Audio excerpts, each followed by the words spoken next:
Assalamualaikum semua. Gimana kabarnya teman-teman? Tangga online, semoga sehat selalu ya.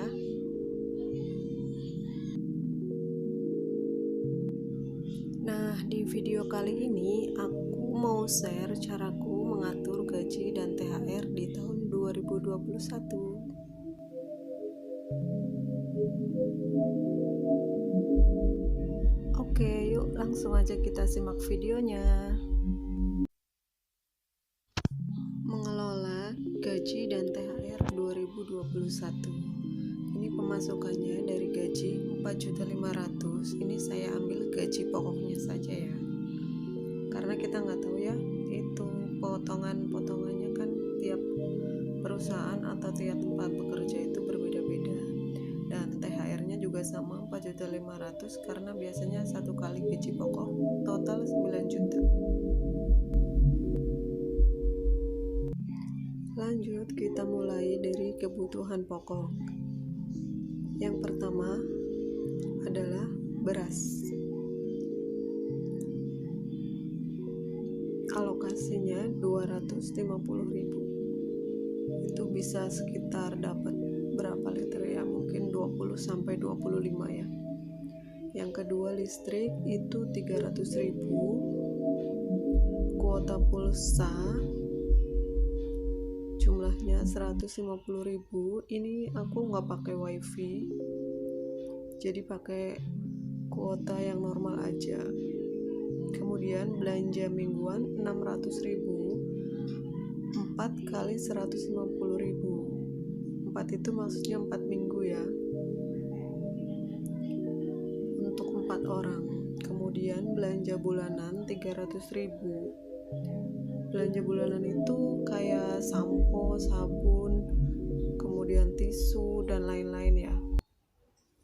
Lanjut lagi, sampah dan keamanan itu 70.000 untuk di perumahan aku ya.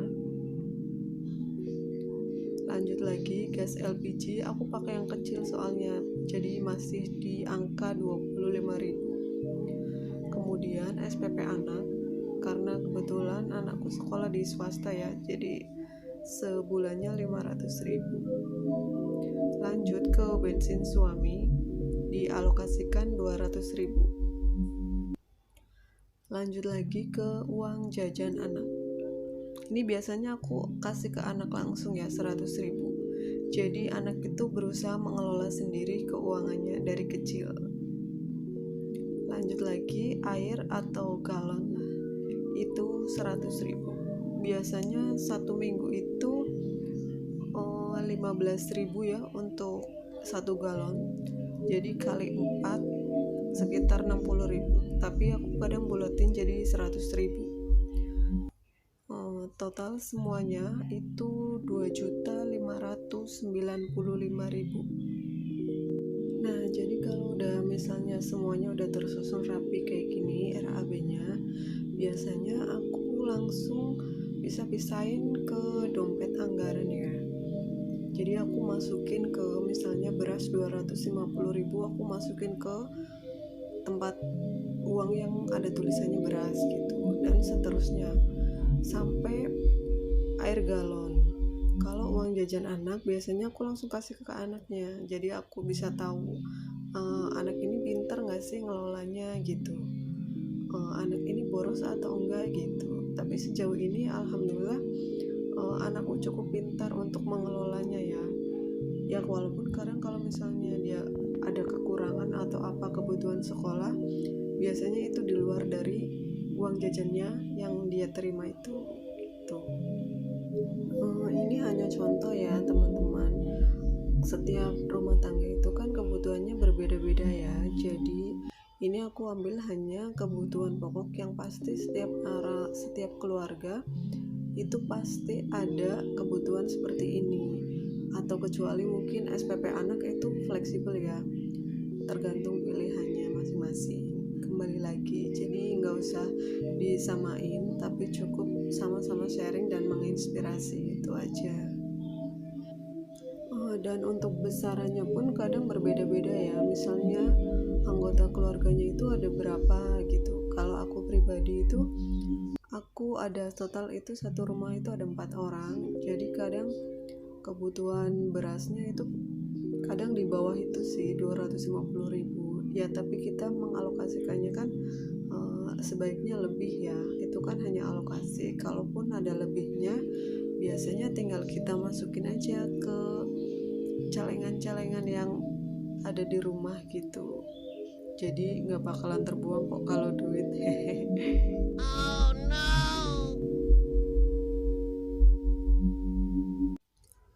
Kebutuhan selanjutnya adalah kebutuhan Ramadan ya.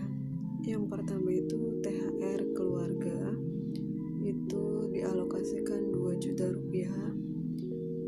Yang kedua ada zakat fitrah, itu 200.000. Kemudian THR keamanan ada 100.000. Parcel lebaran itu ada 500.000. Baju lebaran ada 1 juta. Dan hidangan lebaran itu 500.000. Dan total dari kebutuhan Ramadan jumlahnya 4.300.000 ya. THR keluarga itu maksudnya kayak kita tuh ngasih THR buat kedua orang tua sama ponakan-ponakan kita. Kemudian zakat fitrah ya 4 orang kali zakat fitrah biasa. Kalau di Karawang sini satu orangnya dihargai 35.000. Kemudian kalau THR keamanan itu biasanya untuk satpam perumahan. Parcel lebaran ya untuk kayak hadiah gitu, mungkin bisa kue-kue untuk 2 keluarga karena sudah menikah.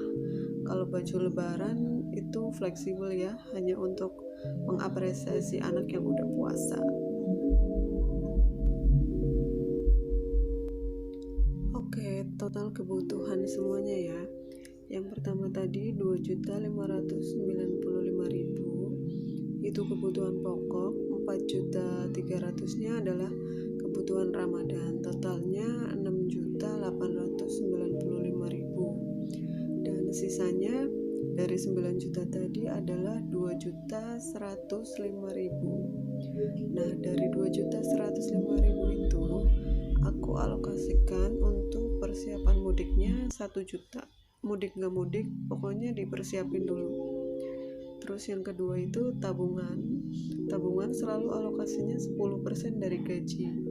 Dan dana darurat 205.000. Oke, terima kasih yang udah nonton. Sampai jumpa di video selanjutnya.